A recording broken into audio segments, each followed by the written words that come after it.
Hi guys, my name is Rajan, also known as the Dentist Raj, and if you're new around here, I'm a dentist student at King's College London.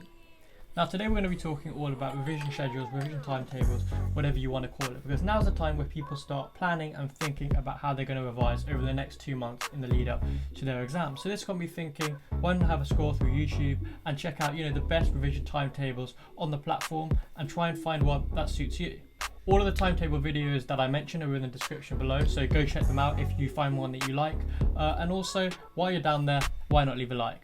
Without further ado, let's get into it. So in summary, all these timetables that I'm going to show you are absolutely great in their own way, and they all offer different things which you can take into your revision timetable. Priscilla mindset is great and ensures that we remain realistic and driven throughout our exam period. Kharma promotes organisation and thorough planning to ensure that not a single module is forgotten, whilst Abdaal introduces us to a unique method of actively testing us to ensure not a single bit of information is forgotten. Combining all three of these methods, you'll be able to produce a formidable revision timetable which will put you in really good stead come the exams in the summer. One aspect that none of these timetables actually have, however, is a dynamic tracker to tell you whether you're keeping on course with your revision schedule. And I'm going to be bringing out a video next week with a step-by-step guide on how to produce a dynamic tracker on Excel so your revision timetable can daily be tracked to ensure that you're keeping on schedule. So be sure to click that subscribe button so you don't miss that video.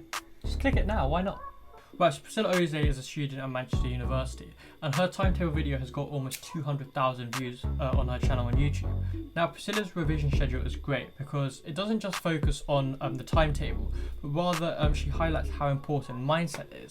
Priscilla highlights that almost 80% of revision schedules fail, and it's because people don't do the simple things such as staying self-disciplined and sticking to their timetable, having realistic internal goals about what they want to achieve from this timetable, and also personalizing their schedules around their own routine or desired routine. She highlights that the key to following a revision schedule is producing a timetable which allows you to realistically achieve those goals that you want to do, whether that's grades, whether that's percentages, whatever that might be. Other clever points she mentions is that do harder topics towards the start of your revision and adapt it on a week-by-week basis so you can focus on the aspects that you struggle with.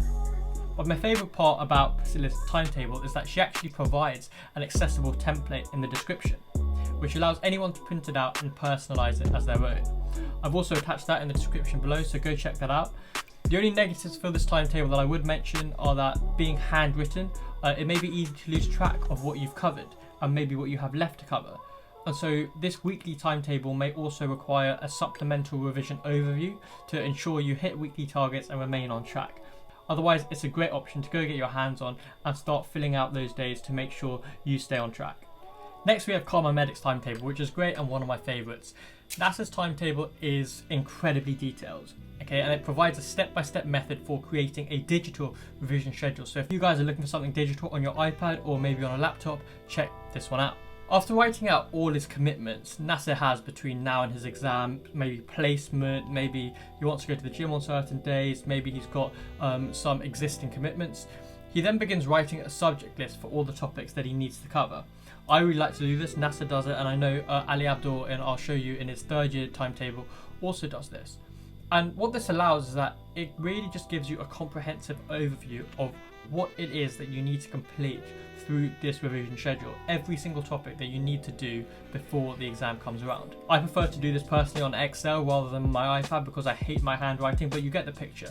Just create a list of everything you have to do. So NASA's timetable is a prospective timetable, which means that he writes down the date and then the subject that he's going to do on that date. But an important initial step, which he mentions for this prospective timetable to be viable, is to prioritize certain topics, and he does so.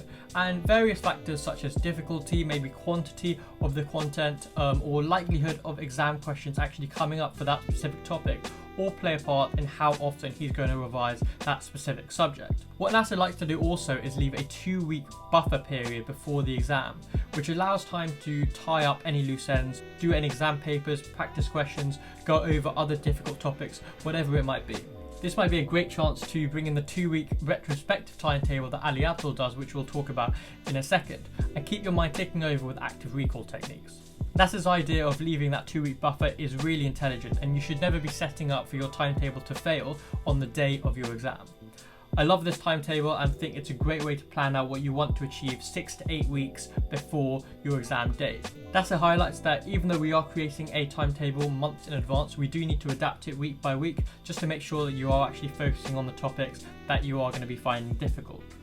And finally, where better to end than with the king of productivity himself, Ali Abdaal, and his retrospective revision technique.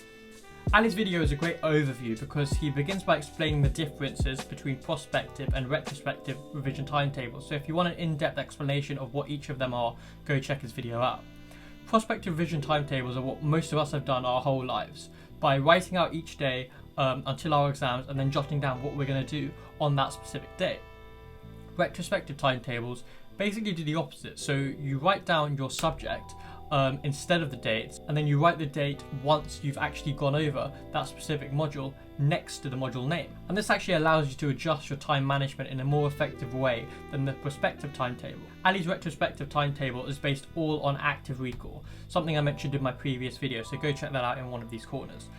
This involves actively testing yourself to recall information you previously learned, rather than just passively through your notes. And like I said in a previous video, there are loads of different active recall technique videos out there, but if you want me to bring out a video of active recall techniques, then leave it in the comments below. So having initially read his notes on the first day, he'll get to maybe a week later and realise, oh, I haven't gone over that module in a while, let me go over that. But rather than just reading my notes again, I'm going to actively test myself on these notes. Then based on how he actually performs in his own active recall techniques, he'll put a green, an orange or a red highlighter over that date to show, okay, I didn't do too well, I did too well, or I did averagely for that specific module.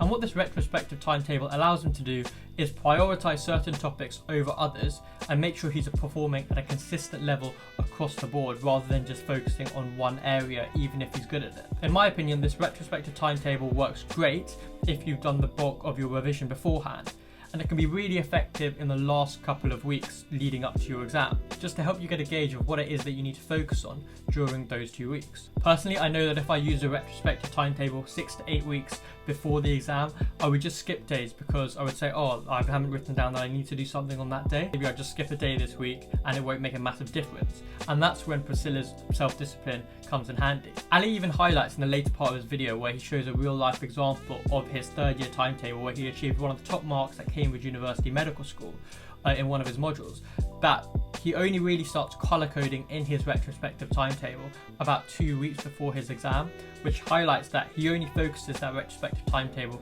really close to the exam day.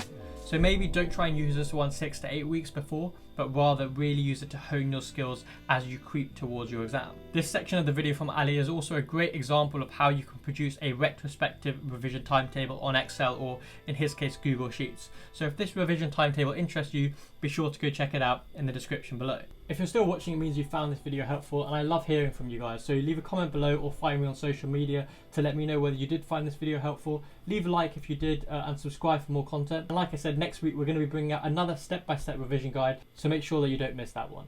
I've been the Dentist Raj, and I'll see you guys soon.